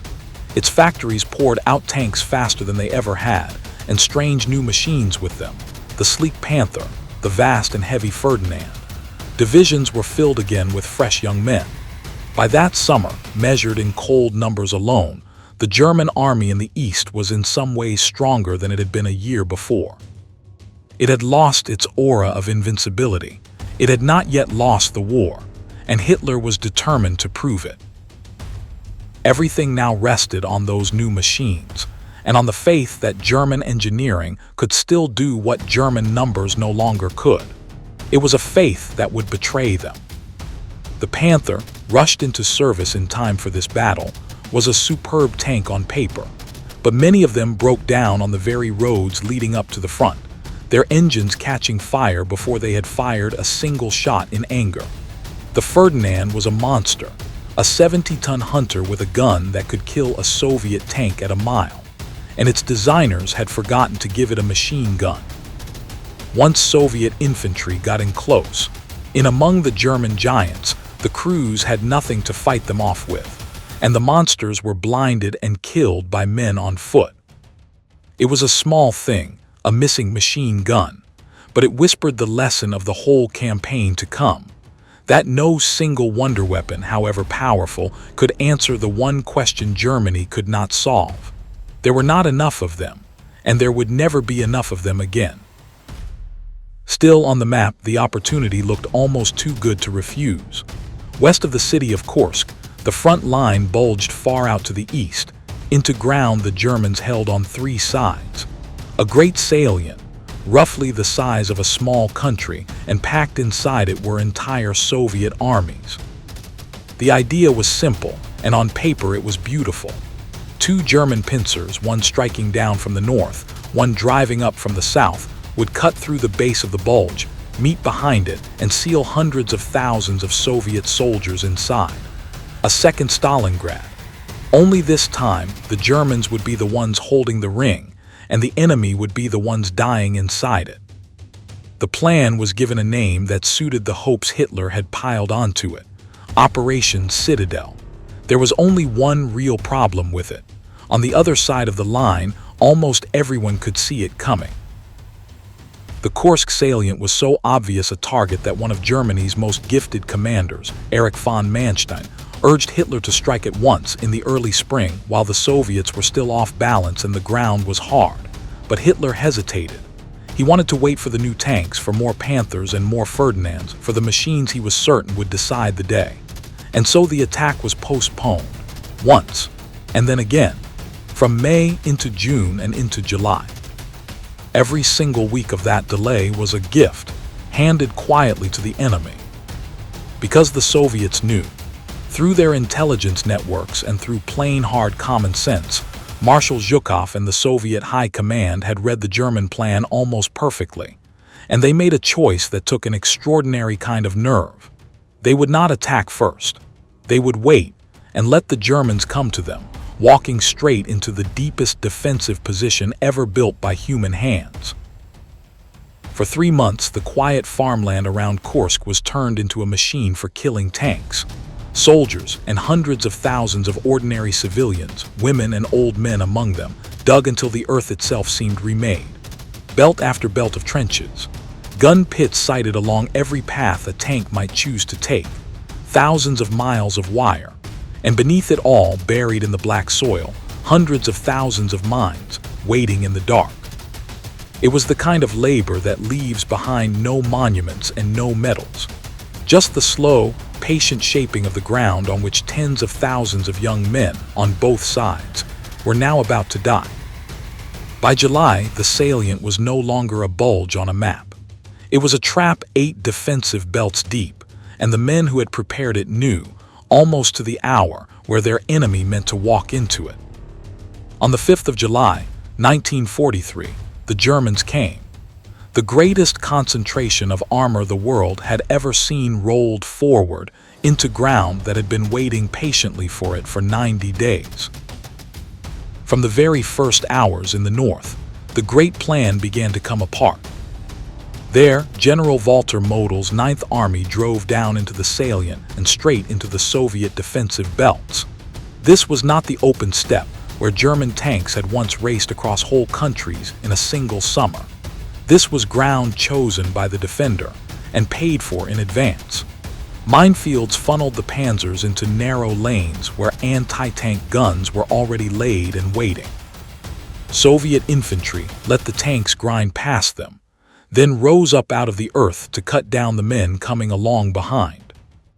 Model's soldiers fought for each low ridge and each shattered village, and they bought every one of them with burning steel and the lives of their crews. In more than a week of that grinding, the northern pincer pushed perhaps 8 or 10 or 12 kilometers into a salient far deeper than that. And then, by the 10th of July, it simply stopped. The northern jaw of the great trap had barely moved, and now it would move no further. Everything, all of it, now depended on the south.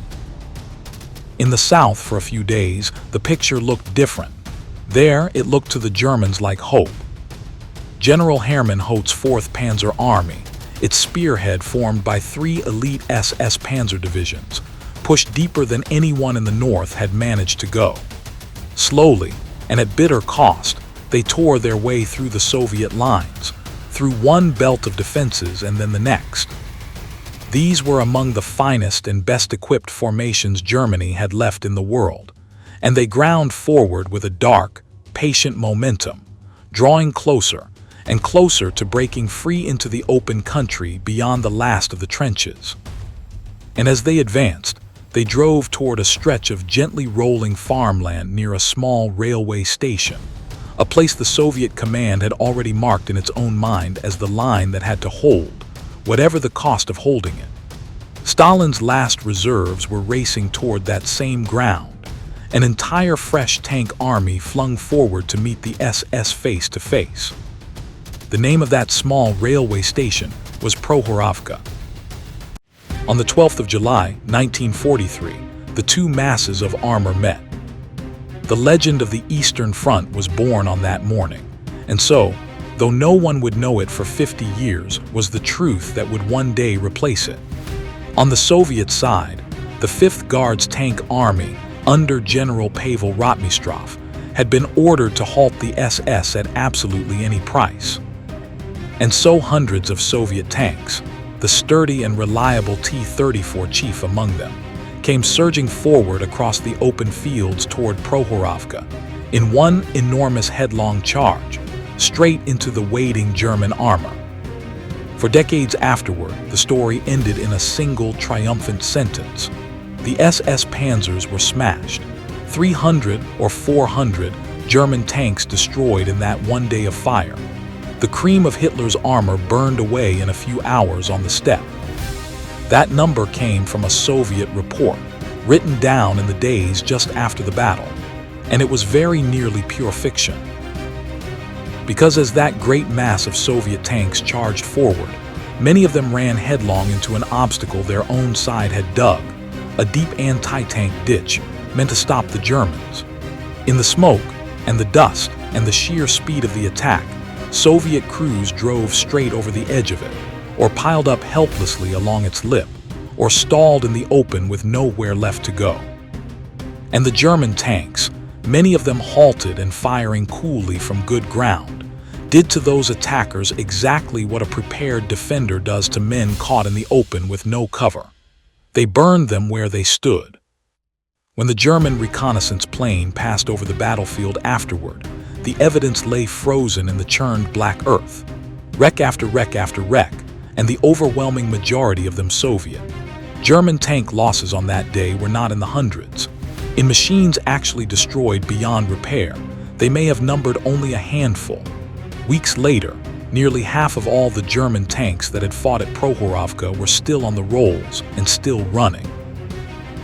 By any measure a soldier would use, Prohorovka was a Soviet catastrophe. Rotmistrov's tank army had been gutted in a single afternoon, and Stalin, when the reports reached him, was said to be furious enough to speak of putting the general on trial. And yet the legend that grew up afterward called it a glorious Soviet triumph. Why? Because both sides, for their own reasons, needed it to be won. The Soviet Union needed a shining, sacred victory to set beside Stalingrad, and Prohorovka, drenched in the blood of its own tank crews, was made into a holy place. And later, Germany's surviving generals needed it too. In their memoirs, they told a story in which they had been winning in the South, right up until a nervous Hitler lost his courage and threw the victory away. A burning field of German tanks fit that story better than the truth ever could. For the losing side, a battle thrown away by one man's failing nerve is a wound to the pride. A battle that could never have been won at all is something worse. The truth of Prohorovka was smaller and harder, and it pointed at something none of them wished to say aloud. Because here is what the legend always leaves out. On that very same day, the 12th of July, while the panzers stood victorious among the burning wrecks of someone else's army, the ground was already opening beneath the whole German offensive, 300 kilometers to the north. The Germans held a bulge of their own up there, around the city of Oryol, on the northern shoulder of the entire Kursk battle. It was thinly guarded, because nearly everything had been stripped out of it to feed the great attack. And into that weakness, on the 12th of July, more than 1 million Soviet troops and thousands of tanks now poured. The Soviet counteroffensive, Operation Kutuzov, struck straight at Oryol, reaching for the rear of Modul's already stalled 9th Army, threatening to cut it off and destroy it from behind. The German offensive at Kursk had not simply been stopped, it was about to be swallowed. Modul, stalled in the north and now threatened from behind, had no choice left at all. He began pulling his panzer divisions out of the Kursk attack entirely and rushing them back north to save his own rear. The northern pincer was no longer merely stopped, it had gone into reverse. And then the wider war reached across a whole continent and took the last of the decision out of German hands. 2 days earlier, on the 10th of July, British and American armies had landed in Sicily. The southern edge of Hitler's Europe was suddenly torn wide open, and Italy, his most important ally, stood on the very edge of collapse. On the 13th of July, Hitler summoned Manstein and Field Marshal von Kluge to his headquarters and told them the offensive was finished. He needed divisions for the Mediterranean now. Operation Citadel, barely a week old, was to be shut down. Manstein argued bitterly against it. In the south, he insisted, his panzers were still gaining ground, and given only a little more time he could still grind the last Soviet reserves to pieces. Perhaps, in a narrow sense, he was even right. But by then it no longer mattered in the least which of them was right. The northern jaw of the trap had failed completely. The Soviet counteroffensive in the north was already rolling forward, and every tank, every gun, and every man that Germany was spending in this salient was strength it could never, ever replace. Sicily was the reason Hitler gave. It was not the reason the battle was already lost. That, and not the death ride of legend, is what truly ended Operation Citadel. Not a glorious charge into the guns, a cold accounting in the north that the German army could no longer afford to ignore. What came next was not a pause in the fighting. It was a landslide, and it never truly stopped until it reached Berlin. The Soviet counteroffensives, once they had begun, simply did not end. In the north, Kutuzov drove the Germans out of the Oriol Bulge within weeks. In the south, a second great blow fell toward Belgrade and Kharkov, tearing open the very ground the SS panzers had bled and died to hold. City after city passed back into Soviet hands, and this time there would be no brilliant German counterstroke to win any of it back for good. Something had changed now that could not be changed again. Before Kursk, for 2 long years, it had been the Germans who chose where to attack, when to strike, where to force the next crisis of the war. After Kursk, that power was simply gone. For all the days of war that remained in the east, Germany would only ever react, retreating and patching and answering blows chosen by someone else. The initiative had passed to the Red Army, and it would never once pass back. From here, the front had only a single direction left to move: west, toward Germany, toward the end. So we come back to the question we began with, and to a harder one waiting quietly behind it. For generations, the title of the turning point on the Eastern Front has belonged not to Kursk, but to Stalingrad.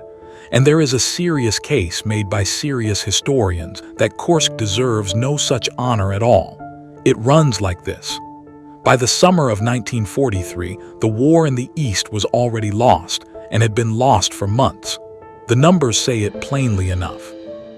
The Soviet Union outbuilt Germany in tanks, in guns, and in aircraft, and could replace even its most terrible losses in a way that Germany could never hope to match.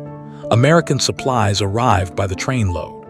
2 years of grinding attrition had already worn the German army down against an enemy it had no possible way to exhaust. In this view, Germany's defeat was sealed long before a single tank moved at Kursk. The battle decided nothing. It only confirmed a verdict written months before, at Stalingrad, or even earlier still, in the snow before Moscow in 1941. To call Kursk the turning point, they argue, is to mistake the symptom for the disease. It is a strong argument, and it is not quite right. Because a turning point is not the moment that defeat becomes certain. It is the moment defeat becomes irreversible on the ground, the moment when one side loses, for good, the power to choose. And by that measure, both battles matter, and they matter in different ways. Stalingrad was the turning point of belief. It destroyed an army, and it broke the spell of German invincibility forever. But it did not end Germany's ability to attack.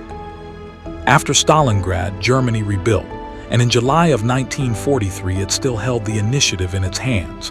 It still chose where the next great blow would fall. It chose Kursk, and at Kursk that choice died. Never again in all the war that followed would Germany launch a single major offensive in the east.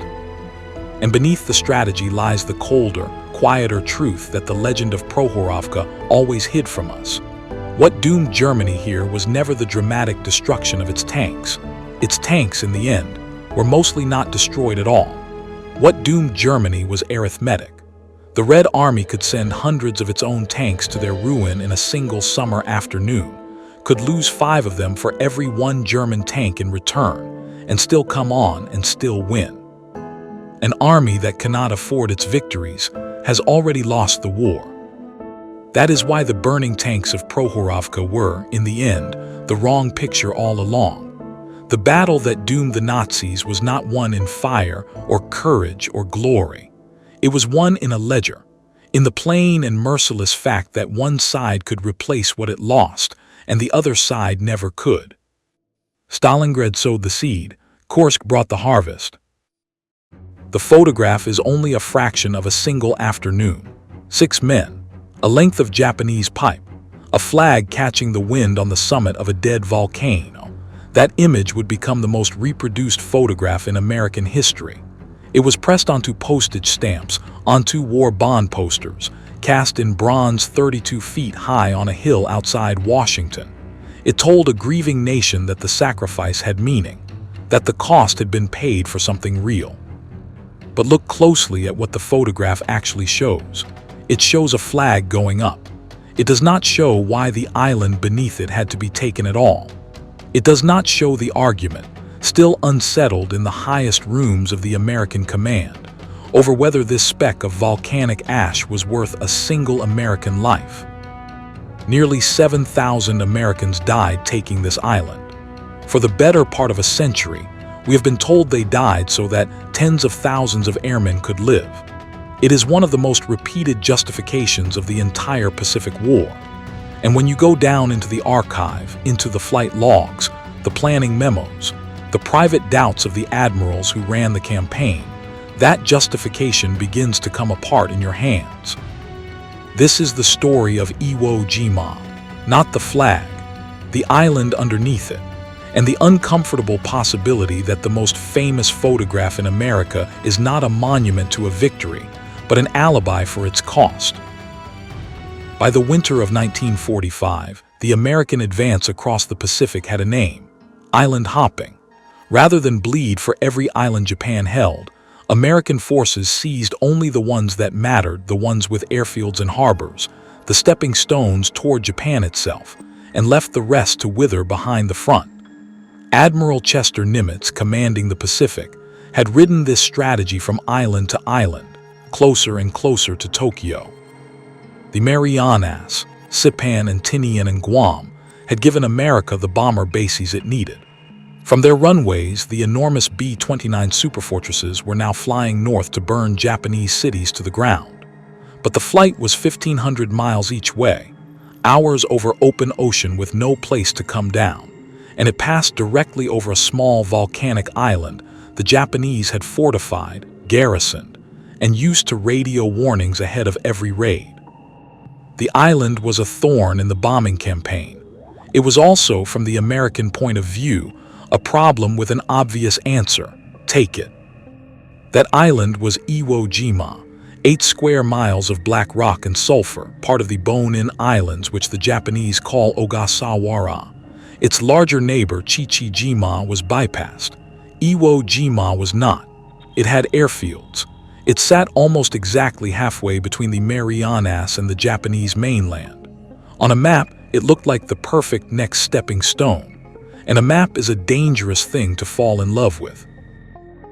Because behind the closed doors of the American command, there was no agreement that the island was worth the price of taking it. Admiral Ernest King, the chief of naval operations, was openly skeptical. A captured Iwo Jima, he warned, could become a sinkhole, a place that swallowed men and resources and gave little back. As a staging base for the coming invasion of Japan, the island was close to useless. Too small, no safe anchorage, and farther from the target than better options. What tipped the decision was air power. General Henry Arnold of the Army Air Forces wanted the island's airfields to base fighter escorts, fighters that could ride along on the long B-29 raids and protect the bombers over Japan. That was the argument that carried the day. Take the island, base the fighters, shield the bombers. It sounded clean, and it sounded worth it. The Marines who would pay for that decision were never in the room where it was made. And while the admirals weighed the island's worth from a continent away, a Japanese general was already standing on its black sand, deciding exactly how unbearable he could make the cost. He did not believe he could win. He intended instead to make the price a wound America would never forget. His name was Tadamichi Kuribayashi. As a younger officer, he had traveled and studied in the United States, and he had watched American factories with his own eyes. He held few illusions about Japan's ability to outproduce the country he was now sworn to fight. When he took command of Iwo Jima's defense, He did something that broke sharply with everything Japanese doctrine had taught. For most of the Pacific War, Japanese defenders had answered invasion with the banzai charge, a massed, headlong rush, often suicidal, that spent hundreds of lives quickly for a chance at breaking the enemy line. On Saipan, such charges had ended in massacre. Kuribayashi forbade them. He would not let his men throw their lives away in a single doomed morning. He wanted them to die slowly from cover and to take as many Americans with them as each man could. So he moved the battle inside the island. His soldiers dug a network of tunnels down into the soft volcanic rock, miles of passages linking bunkers, gun rooms, command posts, and hospitals, all of it hidden from the sky. The Americans would not fight an army standing on the ground. They would have to dig it out of the ground, position by position, cave by cave. The island itself would be the weapon. And the island was a strange and hostile place to fight in. Iwo Jima means, roughly, Sulphur Island. The volcanic rock underfoot was warm, in places hot. Sulfur steam leaked from cracks in the ground, and the whole place carried a smell of rotten eggs. Kuribayashi's men lived and died in tunnels where the air was foul and the walls were warm to the touch, waiting in the dark for footsteps overhead.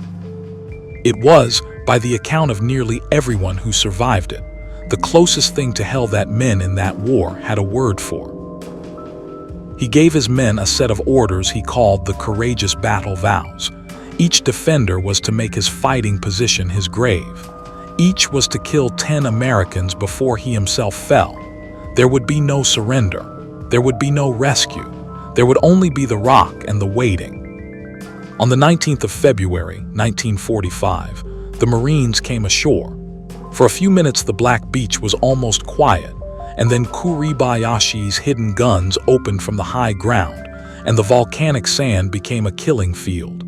Men could not dig into the loose ash for cover. They could not see an enemy who fired from inside the island and vanished back into it. What was meant to be a battle of a few days became a battle of 5 brutal weeks. The Marines gave the worst places names that said everything. The Meat Grinder, where some 850 of them died taking a single stronghold. The Bloody Gorge, where the last defenders made their stand. Iwo Jima became the only major battle of the entire Pacific War in which American casualties outnumbered the Japanese dead. 27 medals of honor would be awarded for those weeks, more than for any other battle in American history. And on the 5th day of that fight, on a mountain that was supposed to have fallen in hours, a small patrol clawed its way to the summit and raised a flag.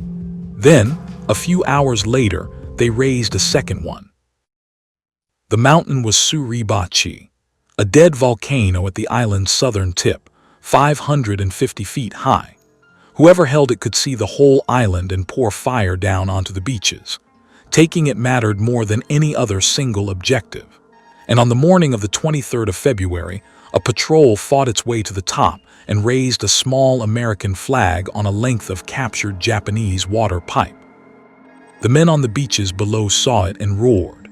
A marine photographer named WWII captured that first flag, but it was small, hard to make out from the shoreline where men were still falling. So a few hours later, a second, far larger flag was carried up to replace it, big enough to be seen across the whole island. An Associated Press photographer named Joe Rosenthal was still climbing when it happened, and he nearly missed it. He threw up his camera as the second flag rose and pressed the shutter without even looking through the viewfinder. A step away from him, a Marine sergeant named Bill Gunost was filming the very same moment on motion picture film. Neither man knew he had just recorded the most famous image of the war.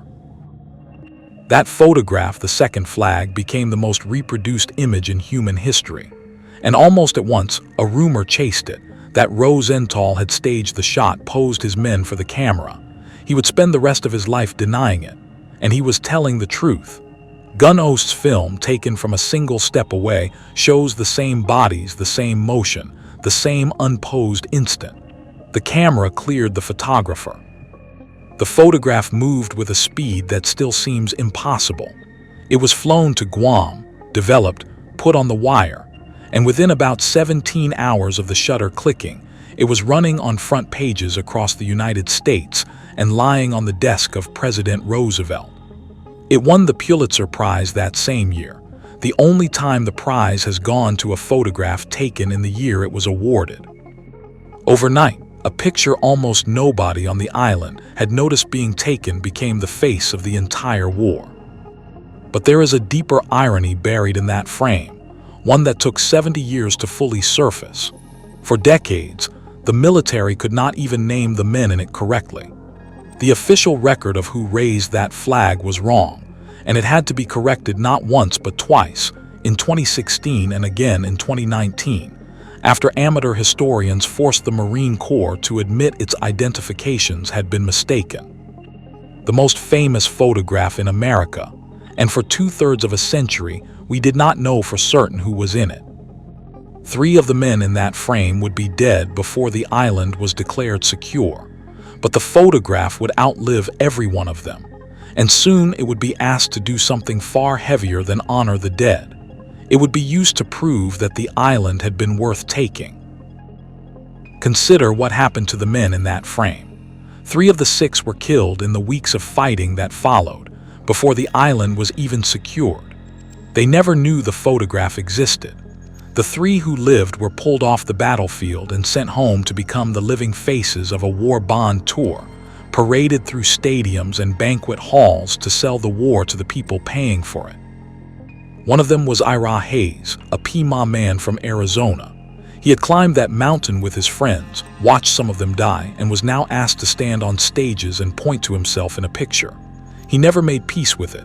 He would say that the real heroes were the men who did not come back. He drank and he struggled, and he died young on cold ground a decade after the flag went up. The photograph made him immortal, and it did not save him at all. This is the first crack in the image. The men in it were not symbols. They were exhausted young men, most of them barely out of boyhood, and the picture asked them to carry a meaning far heavier than the flag itself. A nation looked at those 6 figures and saw resolve, unity, victory. The men themselves, the ones who lived, mostly saw the friends who were no longer standing beside them. The gap between what the country needed the image to mean and what it actually cost the men inside it is the whole story of Iwo Jima in miniature. The battle was declared over on the 26th of March, 1945. The cost is still hard to take in. 6,821 Americans were killed. Almost 19,000 more were wounded. Of the roughly 20,000 Japanese defenders, only about 1,000 were left alive to be taken prisoner. Kuribayashi's design had worked exactly as he meant it to. He had made the price of his island very nearly unbearable. And almost the moment it ended, the questions began. Had it been worth it? The fighter escort mission, the entire reason General Arnold had wanted the island, quietly failed. Escorting B-29s all the way from Iwo Jima proved unproductive, and in the end unnecessary. The single rationale that had carried the decision simply did not deliver what had been promised. So a new justification appeared to take its place. It said that the island's airfields had saved the lives of B-29 crews who made emergency landings there, bombers too shot up or too low on fuel to reach the Marianas. The number that came to carry this claim was enormous, more than 2,000 landings, more than 20,000 airmen brought safely down. One airman saved, the story went, for nearly every Marine who had fallen. It was a clean, comforting piece of arithmetic. One life given, one life saved. And it became the standard answer to anyone who dared ask whether the island had been worth its terrible cost. Decades later, a Marine officer and historian named Robert Burrell went into the archive to test that number against the record. What he found took it apart. The figure had been built by counting every single B-29 that ever touched down on Iwo Jima as an emergency landing that saved a doomed crew. But most of those landings were nothing of the kind. Of the roughly 2,000 landings made in the summer of 1945, more than 80% were routine, refueling stops, training flights, ordinary traffic passing through. The picture of thousands of crippled bombers limping to safety on that runway was, in large part, a statistic assembled after the fact to justify a battle that had already been fought and paid for. The justification, in other words, came after the blood, not before it. The number that reassured a nation for generations was not the reason the men had been sent. It was the reason invented once they were already gone. But if the strategic case was really so thin, why did the myth of Iwo Jima grow so vast? Because the country needed it too. The photograph arrived at the exact moment America was exhausted and the war was not yet won. It was made the centerpiece of a war bond drive that raised billions of dollars. It was carved into a bronze memorial 78 feet high, dedicated outside Washington in 1954. It became a postage stamp, a recruiting image, the very emblem of the Marine Corps, an institution that after the war was fighting for its own survival against those who wanted to dissolve it into the other services. The image born on Suribachi helped save the Corps as an idea. That is not a small thing, and it is not a cynical one. Nations run on symbols as much as on strategy, and a country fighting a war it has not yet won needs somewhere to put its faith. Iwo Jima gave it one. The tragedy is only in what came after, when a picture that honored the dead was quietly turned into an argument that their deaths had been necessary, and the two things were allowed to blur into one. So the dead of Iwo Jima did give their country something real, just not, for the most part, the thing we were told they gave. They did not save 24,000 airmen on that runway. They gave America a picture it desperately needed to believe in, and that picture went on to do real work in real history for decades after the last gun on the island fell silent. So, was it worth it? Here is the strongest case that it was, and it deserves to be heard without flinching. At the start of 1945, no one in the American command had the archive we have now. They were staring straight at the invasion of Japan itself, an operation nearly everyone believed would cost hundreds of thousands of American lives. Seen from there, seizing a fortified island directly beneath the B-29 flight path, an island the enemy had turned into a fortress, looked like prudence, not folly. The fighter escort rationale failed, but no one could have known that going in. There is also a quieter argument, harder to measure, that the ferocity of Iwo Jima and of Okinawa after it fed directly into the most consequential decision of the war.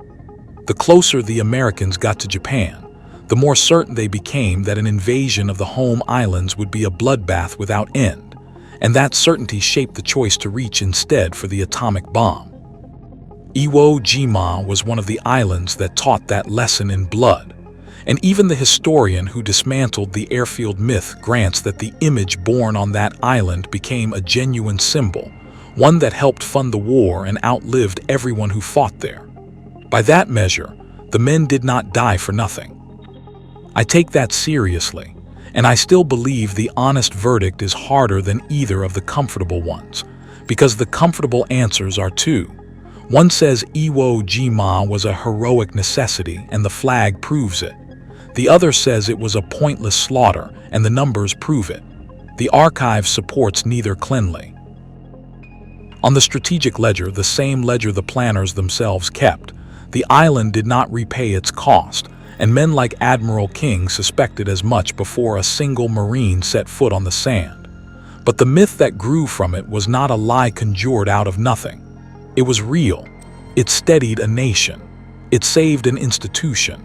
It became one of the truest symbols a country ever gave itself. That is the uncomfortable truth of Iwo Jima. The battle was probably not worth its cost, and the meaning we built from it was genuine all the same. And the men on that beach did not choose the strategy. They never sat with King and Arnold. They were handed an island and told to take it, and they took it, and nearly 7,000 of them never left. Whatever the archive says about the decision, it says nothing against them.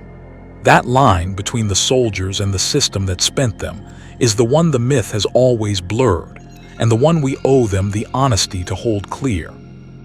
One man in this story carries both halves of it at once. Bill Gunnost, the Marine sergeant, stood a single step from Rosenthal and filmed the flag going up. His footage is the reason we know the most famous photograph of the war was real and never staged. He never saw it become an icon. 9 days after he filmed that flag, Gunnost was killed in the fighting, somewhere in the dark of one of Kuribayashi's caves. His body was never recovered. It is still there, inside the island. The camera outlived the man. The image outlived the truth about the island. And the 6 men who raised that flag remain, in the end, more honest than everything we chose to make of them.